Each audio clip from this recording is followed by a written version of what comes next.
I think we'll find this a very practical night. I must incorporate certain things that I might have missed through the years. I tell you this because a very dear friend of ours, he's not here tonight. He says, had he known that I was closing on the last lecture night, which is tonight, rather than the last Friday in the month, he would have been here. But he said, I'm greatly disturbed over something you said just about 2 weeks ago, and that is about the ranks, the heavenly rank. And he said, I will not give up my divine right, my power, to anyone. I will not make others little that I may seem to myself superior. I said, I might have misunderstood you, and I wish you would answer this from your platform, and I will get a tape from someone and hear your answer to my question. For I spoke of the rank, the spiritual rank. I will not retract one word. But he failed to see the difference between the individual and the state in which that individual was for that moment. There's a vast difference between states and the immortal you. The immortal man is God. Man is all imagination, and God is man, and exists in us, and we in him. The eternal body of man is the imagination, and that is God himself. God is playing all the parts. God alone acts and is in existing beings or men. There's only one actor in the world. There's only one author, and that is God. And that God of whom I speak is your own wonderful human imagination. That is the operant power in the world. If I speak of your God, the chances are you will think of an existent someone outside of yourself. But if I speak of your imagination, I am certain you will think only of yourself. Well, that is the God of whom I speak, playing all the parts. And the lowest part is the multiple tongue. You're not a linguist, but all speaking our language. 200 million of us find it difficult to understand each other because we are moving towards a prejudice, a superstition, a fixed idea. And so we may say anything, but we have to get through that barrier, even though we are talking the same language, using the same English tongue. So here, let me start with a quote from the 8th chapter of Nehemiah. And they read from the book, from the law of God, with interpretation. And the people understood the reading. They read it with interpretation, and the people understood the reading. Paul claims in his letter, the first letter to the Corinthians, you'll find it in the 14th chapter,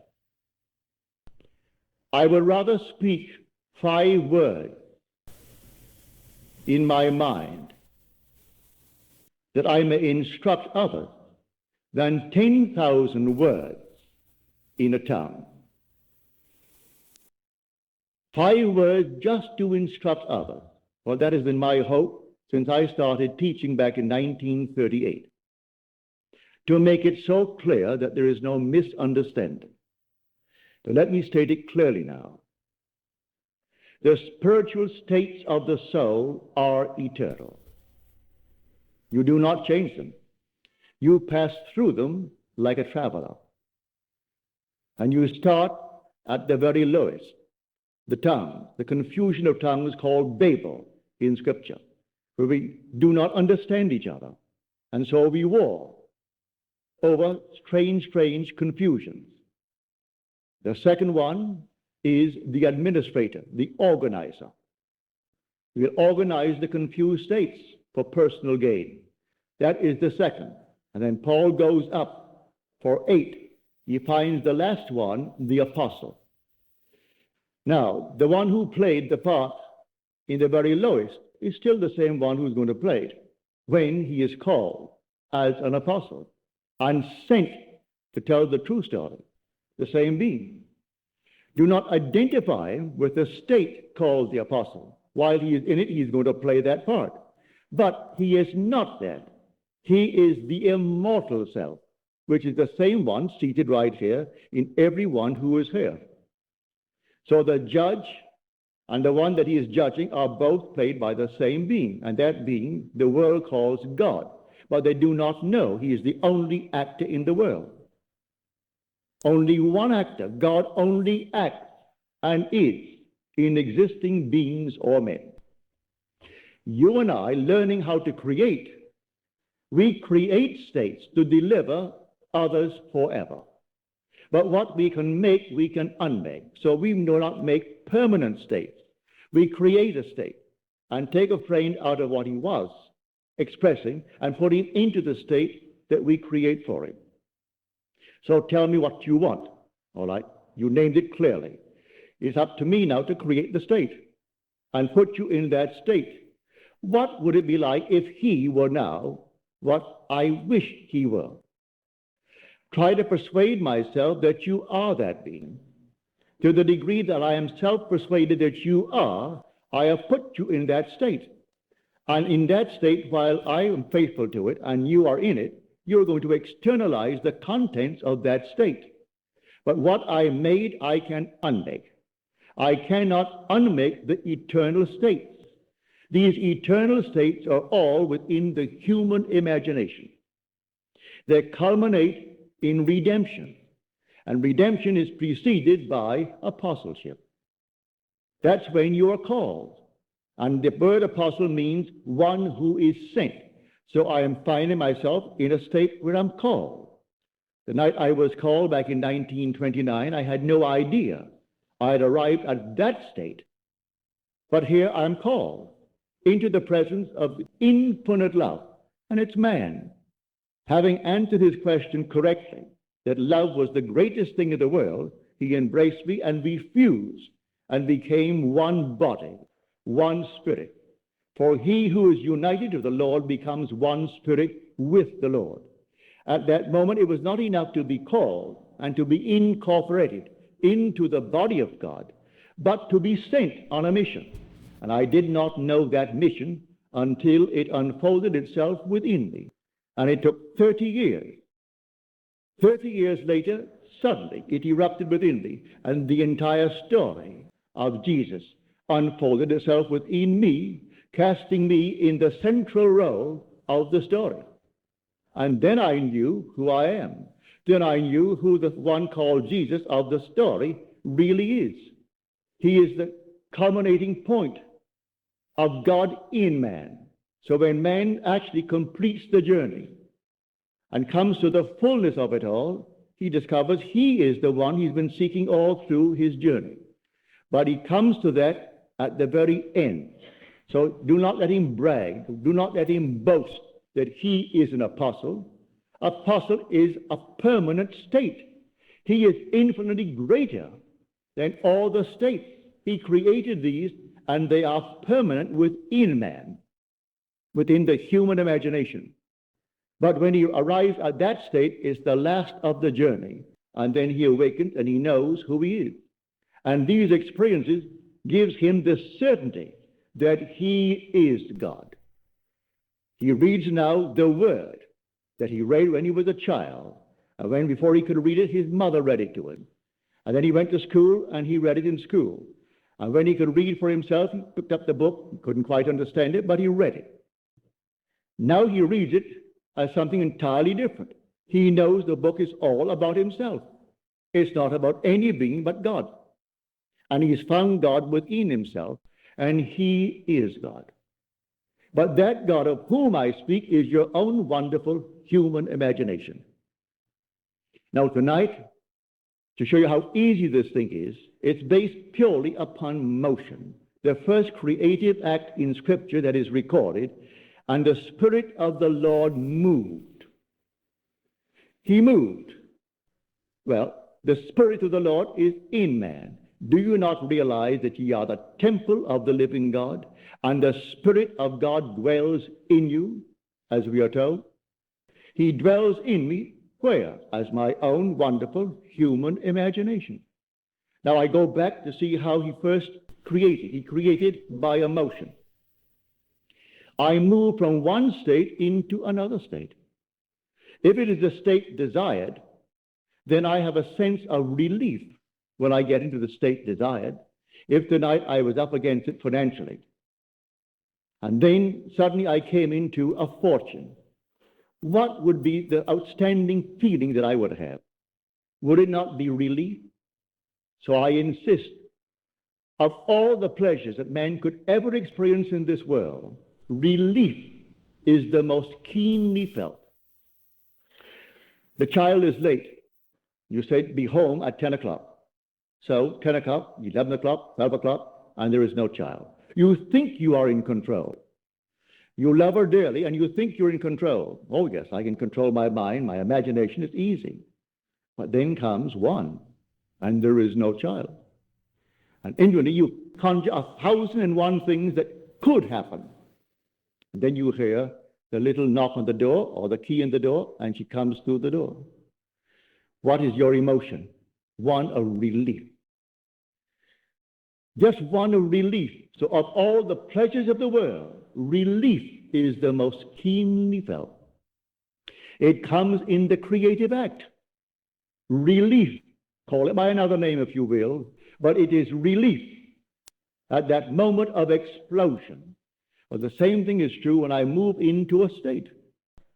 What would the feeling be like if it were true?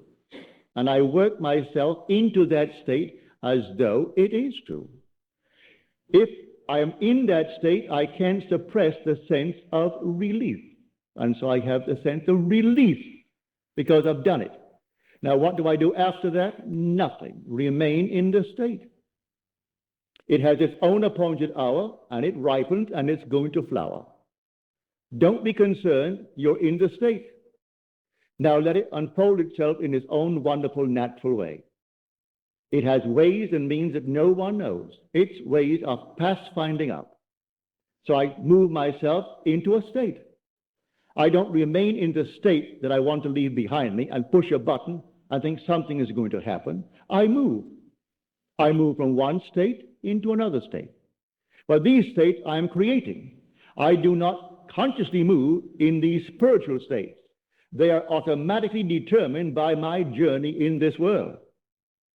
So no one can sit down and conjure the spiritual state. If he thinks he is going to, he's only kidding himself. These happen automatically as man, who is God, moves through these eternal spiritual states, and there are 8 completely marked out in the 12th chapter of the book of 1 Corinthians. And you are not going to change them.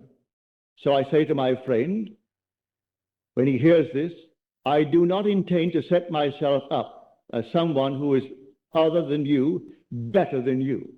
I have reached the state called the apostle. I was called and incorporated into the body of the living God. He is a living God. He's not the God of the dead. Nothing dies in God. But nothing. Everything is alive. Today, millions went to the cemeteries. They aren't there. That's an organized big business. Completely organized on the fears of people. That's not where anyone goes. You drop now, all right? Maybe they'll put you away tomorrow. Maybe in a week from now. But at that very moment, you are restored to life. In a world just like this. Real just like this. And the unfinished work, you're going to finish it. No one is going to fail because God is the operant power and God is that individual's human imagination. And he's moving towards self-redemption. And he goes through these states, infinite states. But you and I, we're intelligent enough to create a state. So someone comes to you and he says, you know, I do not know exactly what I want, but I don't like what I have. All right, let him tell you what he has. Well, you wouldn't like it either. If you listen carefully, no, I wouldn't like that either. Well, let us reason together. What would you like? Would you like this? Would you like that? And then he comes upon something he would like. Well, then, if you are a friend of his, you create a state to deliver your friend from his former state. And so you see him in that state. Well, how do you do it? Bring before your mind's eye your friend. And have your friend with a nice big smile on his face. And have him actually thanking you for what you did for him. Now, the thing has happened yet, but you go beyond the present moment. And you are appropriating now subjectively the objective hope. You hope he will stand before you objectively with a smile on his face, and you hope you're going to hear his words. And the word you're going to hear is, oh, thank you so much. It worked just like a charm. You know, when I saw you the last time, I was up against it. Today, it's simply rolling and rolling in my direction. Everything is perfect. That's what you want to hear for a friend. Well, now you hear that. So if you're hearing that, you move him out of his former state into the state that you have now created for him. Do this, and you cannot fail. So prayer is not petition. Prayer is giving thanks. You don't get on your knees and petition any being outside of yourself. There is no intermediary between yourself and self. You need no priest. You need no so-called healer. You need nothing on the outside. It's all within self. What would the feeling be like if it were true? With that, I catch that feeling, and then I work myself into that state. What would it be like? All right, I know what it would be like. Well, feel it, and keep on feeling it, and keep on feeling it until all of a sudden you're relieved. There's a release within you, and then it's done. You can't do it a second time. It's done. So I say, I'm looking at the world from a spot. At every moment in time, I'm always viewing the world from a place. That place could be from a financial position in my world. It could be from a physical position in my world. It could be, you name it. I'm looking from a certain state. And I'm seeing confirmation of that state by what I am seeing. Now, how will I know that I have moved? Well, it's a very simple test to know that I have moved. Unless there is a fixed frame of reference, no one will know that something moved. If I started moving from here to the end of the room, and everything started moving with me at the same time, I have no reference to prove that I have moved. Motion can be detected only by a change of position relative to a fixed object. It must be fixed relative to me, that I may know that I have moved. But all my friends know where I am, who I am, what I am. If I desire a change, my friends, my fixed reference, they should know it. So I don't ask anything of them. I simply assume that I have changed. But if I have changed, then I have a fixed reference, the faces of my friend. Now let me conjure them in my face, in my mind's eye, and let me look at them. Do they see me as a changed person, or are they still seeing the one who would like to be changed? Are they congratulating me on my change? Well, then I've changed. I saw it reflected in their faces. I heard it in their voices. I saw a change on their faces, which change revealed to me that they noticed in me a change. And that's what I want. Now, that proved that I moved. Nobody saw me move physically. I'm still seated in the same chair, but I moved. And so the whole thing is based upon motion. It's a psychological motion. We're living in a world of imagination. And this whole vast outpictured world was first imagined. There is the thing you see here that wasn't first imagined. And yet, close as he is, you still can't find him. Why? Why can't I find him as something objective? Because he is the reality I call imagination. I see the fruits of my imaginal acts, but I do not see the actor as I see the outpouring of his activity. For he is the reality I call imagination. So here, the God in you is your own wonderful human imagination. That is God. That's the one, when you completely awaken, you're going to know. That's what man basically is hungering for, the awakening of imagination, which is the awakening of God within him. That is the only God of which the Bible speaks. There is no other God. I will go down to the potter's house. And I went down to the potter's house, as the Lord said to me. And there he was working at his wheel. And the vessel in his hand was spoiled. But he didn't discard it.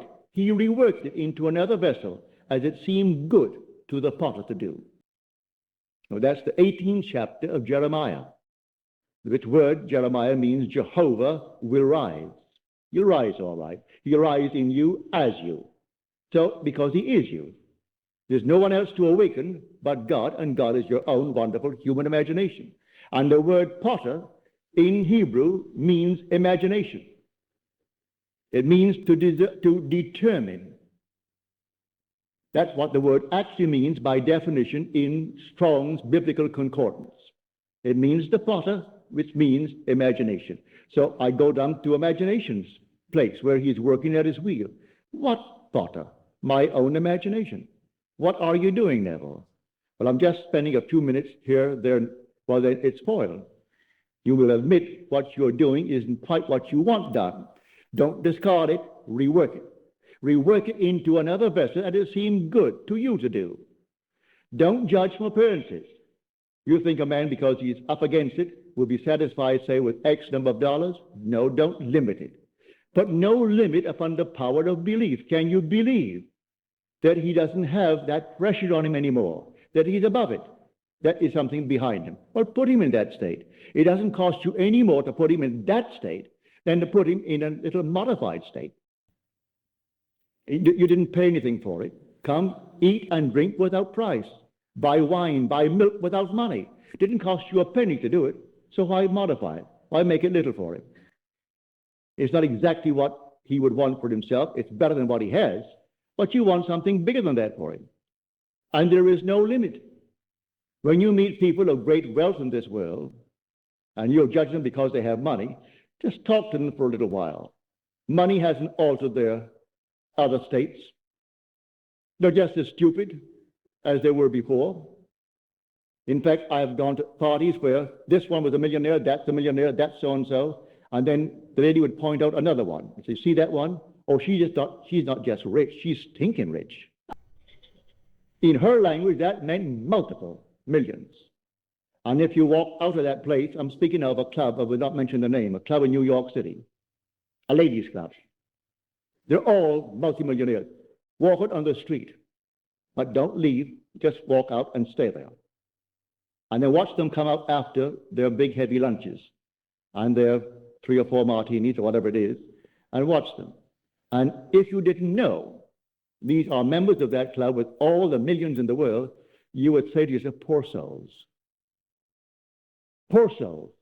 You would think maybe they came out, they're cleaning up after the guests left. That's exactly what they look like. But they feel they don't have to put on anything because they're above it all. As my father would say when they would come in and they were very, very rich, and he ran his store, and when they all became very, very elated with his fabulous wealth, he would turn to one of us and he would say, you know, God is really merciful. Suppose she didn't have money. He never completed the thought. He left it for us to use our imagination. Suppose she didn't have money. She's how merciful God is, he would say. And then you go on dwelling upon what your father did not complete. He wanted you to complete it. So I tell you, prayer will be answered. All prayers are answered if you know how to pray. And pray is not begging. You don't petition. You give thanks. Well, you aren't going to give thanks to something that isn't, but you must actually believe in God. As you're told, he who comes to God must first believe that he exists and that he rewards those who seek him. But you must first believe that he exists. Read that in the 11th chapter, the 6th verse of Hebrews. All who would come to God must first believe that he exists. Well, I know he exists. I hope that everyone here knows he does exist. But as Blake said, why stand we here trembling around, calling on God for help, and not ourselves, in whom God dwells? So why turn on the outside to call upon a God when he dwells in me? Well, he dwells in me as my imagination. So I will commune with my own imagination until I am satisfied that it is done. And you get into the habit of feeling that it's done, the feeling of relief. And then you go about your business and let it take its own course. It will take its course and it will come out perfectly. So you don't beg anyone, you don't petition anyone, and it has nothing to do with so-called holiness. That is such an abused word. He is a holy man. May I tell you, if anyone introduces you to a person as a very holy man, turn and run. They'll fleece you. And I'm not fooling. They come over here from India, and you see them on the TV. Next thing you know, they're getting $500 for a special course. And people who have more money than brains, they pay all. Then off to India he goes with his multiple fortunes that he is simply taking from those who aren't given to thinking. So money doesn't care who owns it. So they have it, and so they'll give it out to anyone who is called a holy man. Well, I have had my experience with these so-called holy men. One little fellow, you all know him, you saw him on TV. And some reporter asked him, why do you advertise so much? You're always advertising, building up your own little personality. And Jesus never did. And in the little high-pitched voice of his, he started laughing. He said, that's why it took him so long. Well, I mean, after all, you sit down in your living room and you turn your little set on to listen to that nonsense. But people do it, and they paid him for it. Now here, may I tell you, you have everything that it takes to be the man, to be the woman that you want to be. Don't pass them up. You have it right here this very night. Know what you want to be. Be definite. When you know exactly what you want to be, don't ask anyone if it's possible. You simply feel that you are it. What would the feeling be like if it were true? Would my wife, my husband, my friends know it? Let them know it, not verbally. Let them know it all in your imagination. Let them see you as they would have to see you if it were true.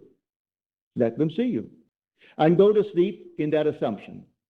For I know from my own experience that an assumption, though denied by my senses and therefore called by the world false, if persisted in, will harden into fact. That I do know. An assumption, the same simple little assumption. If you will persist in it, it will harden into fact. That is a law. How else would you interpret this statement from the 11th chapter of the book of Mark?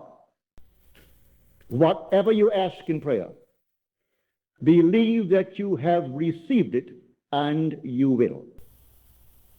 How are you going to interpret that? Whatever you ask in prayer, believe that you have received it, and you will. No limit is placed upon the power of belief. It doesn't even say it has to be good for you. It leaves you entirely free to make your choice and take the risk. Because when you reap that state, you're also going to reap the consequences of that state. So take your choice, but also be willing to take the consequences of the state. And you could go through life just simply knowing the only state. You see a person in the gutter today, he need not be in the gutter forever. Take him out of the gutter in your mind's eye.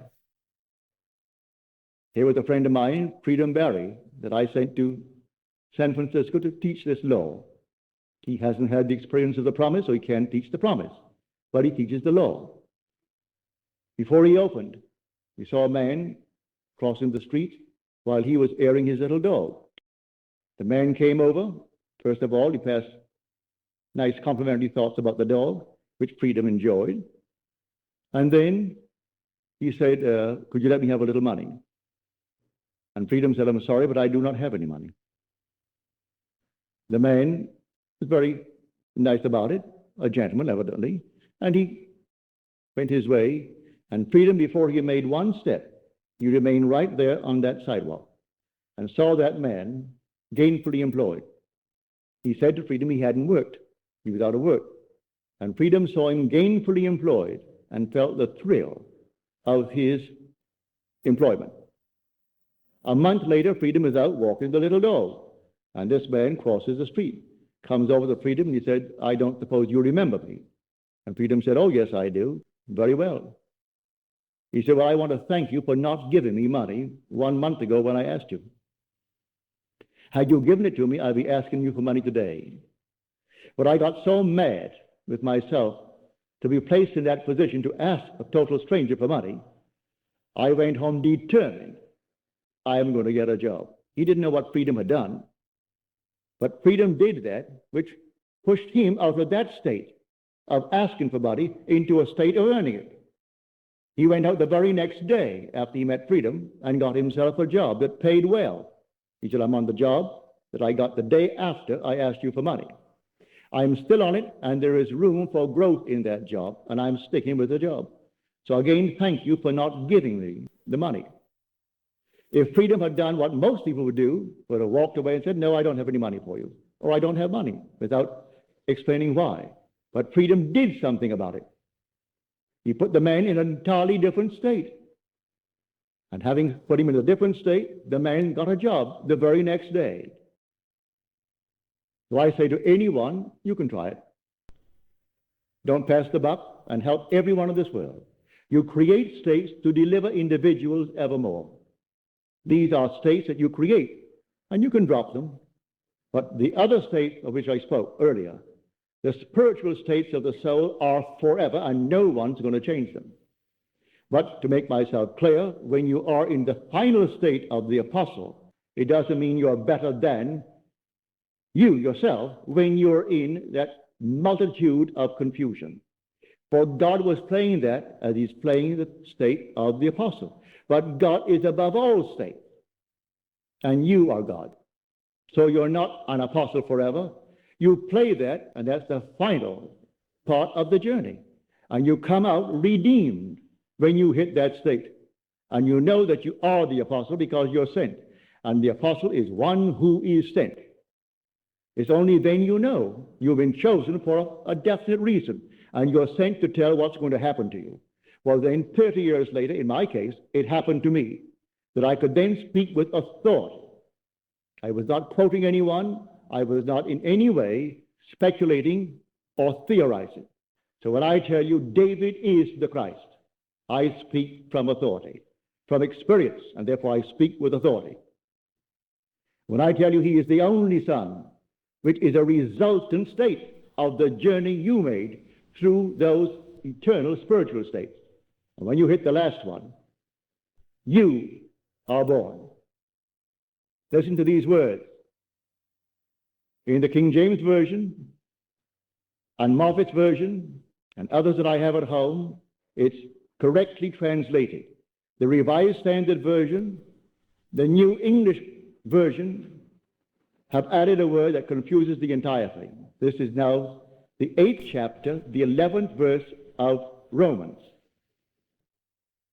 If the Spirit of him who raised Jesus from the dead dwells in us, he will also raise Christ. Two entirely different ones. But if you say also raise Jesus Christ, you're going to confuse the entire thing. So the King James Version leaves off the word Jesus when it comes to the second raising, which is Christ. And it happens just like that. Jesus comes first. It's the I am of man. That's the Father. He is awakened first. 5 months later, then comes David. 139 days after the Father awakens within the sepulchre. Then comes an explosion 139 days later, and then David stands before you. He is the resultant state. Now, when you read the Bible in the future, and I hope you all will, always bear in mind the characters mentioned there and depicted there are not individuals as you and I are. They are states of consciousness from Adam to the very end. These are all states of consciousness. So the name signifies the state, if you know the meaning of the name. But do not think when you use the word Abraham, you're speaking of a man. As when I speak of Bill, Bill is a man. He's an individual. It says God wearing that mask called Bill. But when I speak of Abraham, that's a state of consciousness. But when you meet these states of consciousness in vision, they are personified. And you see a man, but it is not man as you are man. All these are contained within the human imagination. So when you encounter Abraham, well, you're going to see a man. And you know he's Abraham. When you encounter David, you meet a youth, an eternal youth. But it's a resultant state. You are above all states. You are God. Every being in this world is God, and God is one. Hear, O Israel, the Lord our God, the Lord is one. And never get away from that. That is fundamental. The minute you have two gods, you're going to get confusion. Two will become 4, and 4, 8, and 8, 16, and you get confusion in the world. Only one God. And that God is named forever and forever is I am. That's the being. So when you awaken within the sepulchre, you know who awoke. You say, I am. There's no one present, just yourself. And you come out without the help of anyone. And then comes the imagery of Scripture that surrounds you, bearing witness to the truth of the story. But you are cast from then on in the central role.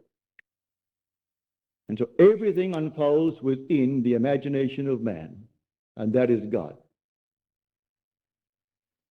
So tonight, as you leave here, go out knowing you have the power and the right to become the man, to become the woman that you want to be, without hurting any person in this world. You don't need to hurt anyone to gain anything in this world. You go out and play your part fully. And let no one pull any rank, for all ranks are only states of consciousness. The king and the one who is amusing him, the court jester, are both played by the same being, and that being is unseen by the two masks, the mask of the king and the mask of the court jester. For behind the mask is God, and God is simply I am. So one plays the part of the court jester, and one plays the part of the king, and we honor the mask and bow before the king. And that court jester may be nearer to apostleship. Do not judge from appearances, as you're told. When they saw this giant of a man stand before him, Samuel thought, well, certainly he is the Lord's chosen. For the Lord said to Samuel, go down to the house of Jesse, for I have chosen one of his sons to be king of Israel. And when the first son came in, he was a majestic creature. And Samuel said to himself, surely he is the Lord's choice. And the Lord said, I have rejected him. The Lord sees not what man sees. Man sees the outward appearance, but the Lord sees the heart. Then he brought the second, and he brought the third. And finally he brought the last, which was David. And David was tending the flocks. Now this is all a story, but you must extract the meaning from that story. So he brings the little one in. He was just a youth. And as he came in, no one thought for one moment he would be the one. And the voice spoke to the prophet Samuel, rise and anoint him. This is he. And in the midst of his brothers, Samuel anointed him with the holy oil. And then the Spirit of God came upon him mightily from that day forward, never left him. Therefore, he never lost the battle. The victorious one, called David. So in the end, he stands before you, for he played all the battle. You were the Lord of Lords within, but you didn't know it. And he is the Father's only Son. And then he stands before you, and he is your son. And then only do you know you are God the Father. You gain all the assurance that you need when you see David. For he is God's son, and he is your son. Therefore, you must be God. And that's the story. Now, this being our last night, suppose we go into the silence and give you ample time for questions if you have any.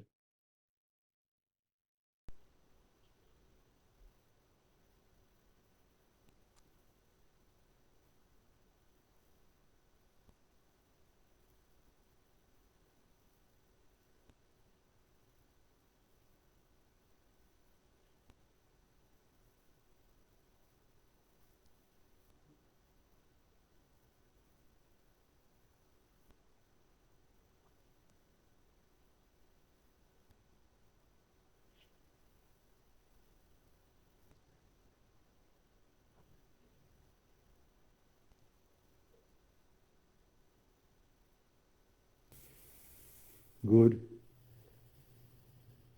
Harry, I wouldn't see this, and I could have used it an hour ago.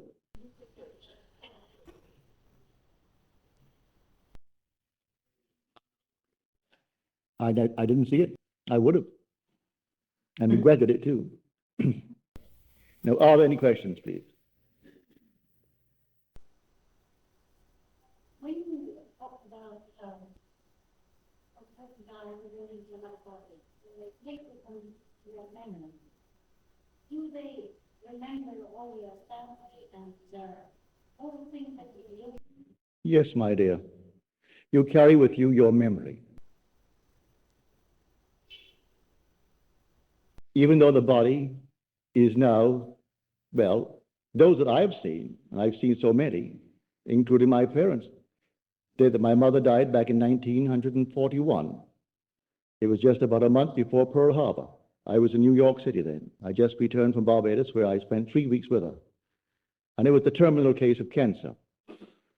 So I came back. I was sitting in my living room. The mother comes before me. And she was a girl, beautiful blonde, as she was, as a young woman, blonde, blue-eyed. And mother is before me, sitting under an arbor. She was passionately fond of flowers and a beautiful garden. She's under this arbor, brushing her hair, but she wouldn't talk to me.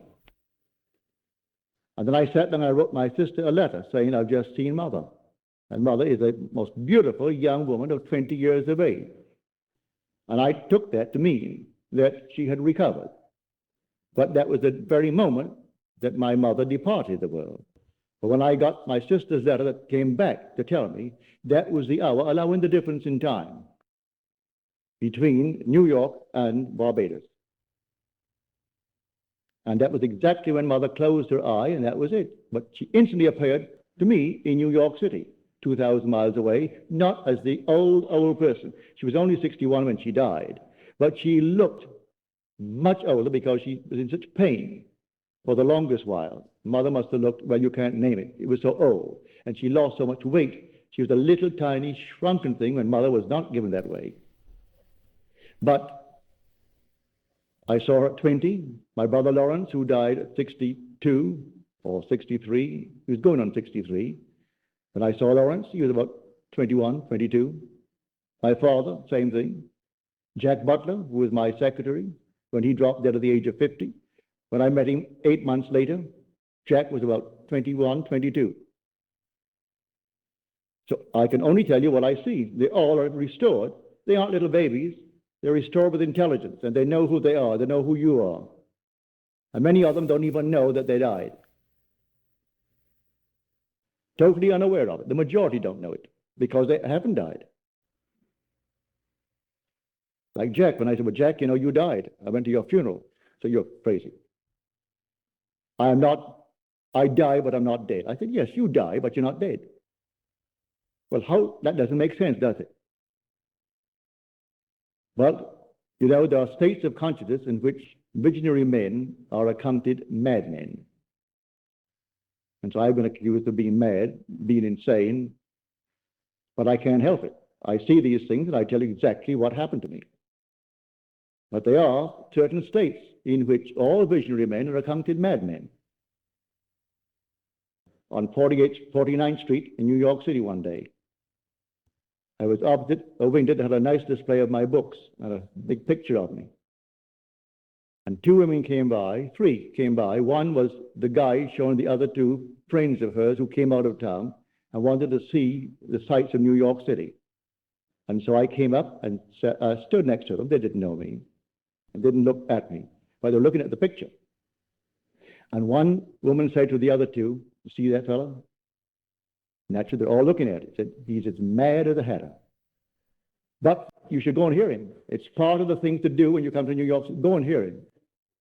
He's just as mad as they come. They call him the mad mystic of 48th Street." Well, she heard that. No one called me the mad mystic, but she must have heard it to tell these two. I'm called the mad mystic of 48th Street.